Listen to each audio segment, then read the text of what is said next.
none turi ku 24 Mutarama turahimbaza abatagatifu Francisco Salesi, Bertrand Meirande, Divina Ngidani, iyo ni Kiliziya imwe. Reka tugere ku mateka ya Mutagatifu Francisco wa Sales. Mutagatifu Francisco wa Sales avuga ku babyeyi b'ikomangoma kandi bakize cyane bari batuye mu karere ka Savoie mu mujyi witwa Toulouse mu gihugu cy'Ubufaransa. Yavutse tariki ya 21 Kanama 1567. Umwana w'imfura mu bana 13 b'uwo muryango. Se yitwaga Francisco, akaba yarategekaga Sales, Boise na Novelle.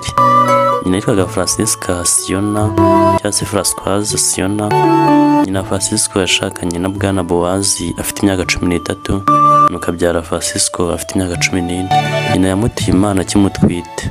Yabatijwe kuri 28 Kanama 1567. Yabatizwa izina rya Francisco mu buryo bwo kubaha Francisco wa Assisi. Bari batuye muri Château de Sales.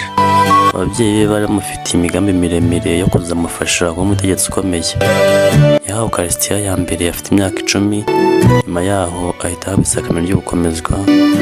Afite imyaka 11 nibwo yasabye ababyeyi be kuzaba umupadiri. Ubona ko atazi ibyo avuga.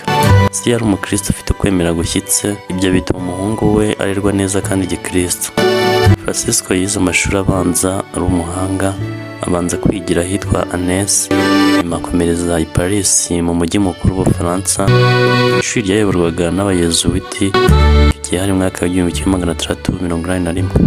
Se wa Francisco yifuzaga ko yazaba umucamanza. Muri koleji ya Annecy yahigiye amasomo akomeye y'indimi n'ubuvanganzo muri rusange, bituma aba umwanditsi w'ibitabo w'ikirangirire. Yabereye bagenzi b'urugero mu mashuri, agashirika ubute kandi agakunda gusenga. Mbere y'uko agira imyaka 19 y'amavuko, Francisco yari yariyumvise umuhamagaro wo kwiha Imana. Mu mwaka w'1548 i Paris mu Bufaransa, intambara yarateye, nuko se wa Francisco amuvana mu mujyi amujyana kwiga i Padua mu Butaliyani.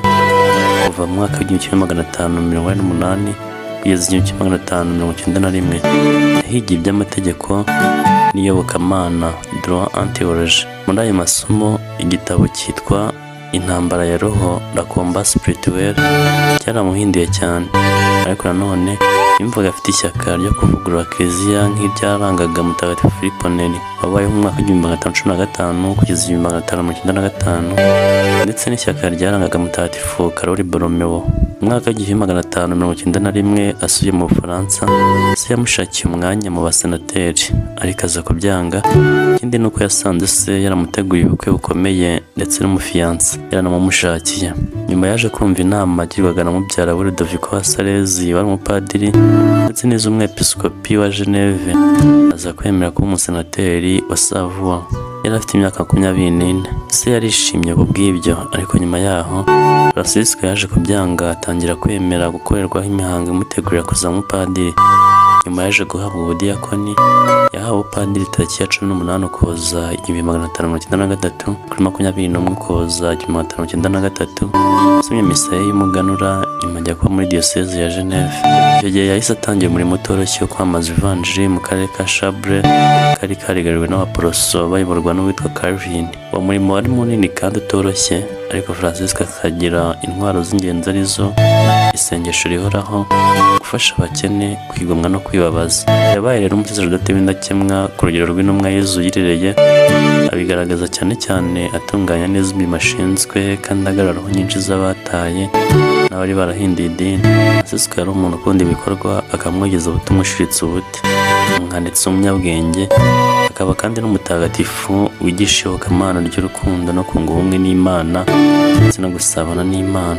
Tariki ya 8 Ukuboza 1602 yagizwe umwepiskopi wa Geneve. Amaze gutorerwa kuba umwepiskopi wa Geneve, yabaye intumwa n'umushumba w'indahemuka wa Kiliziya, ahibuza bose kugira umutima w'ituze n'ineza, abanira cyane cyane abaciye bugufi, abashaka kwihebera Imana bakundisha gusenga, abasobanurira amabanga y'urukundo rw'Imana, abaha icyo batoza kuba gikristo. Mu myaka 20 Francisco wa Salesi yakoresheje imbaraga ze zose z'umutima n'iz'umubiri ngo yamamaze ivanjiri, kandi ashyira mu bikorwa imyanzuro y'inama nkuru ya Kiliziya yabereye i Taranto mu Butaliyani. Iyo myanzuro yari iyo kwita ku kwigisha agatigisimu, gusobanura neza ivanjiri, kuyobora neza roho z'abantu, kuyobora neza diyoseze, kuvugurura ubuzima bwa sacerdoti n'abandi bihaye Imana, kwandika ibitabo byinshi bivuga ku busangiramana n'ibindi. Ku itariki ya 5 Werurwe 1604 yahuye bwa mbere n'ubuza wa Mutagatifu Yohana Francisca wa Chantal, bafatanyije gushinga umuryango w'ababikira ba Mariya ajya gusuza Elizabeth. Yohana Francisca wa Chantal ababera umuyobozi. Umunsi wo kuwutangiza ku mugaragaro ku itariki ya 6 Kamena 1610.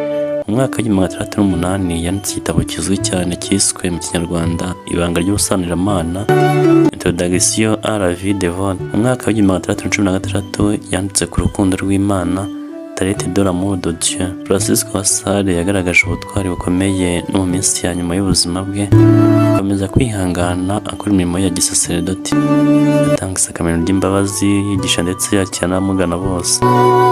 Ku itariki 28 Ukuboza 1622 yiswe mu rwego rw'abatagatifu mu mwaka wa 1635.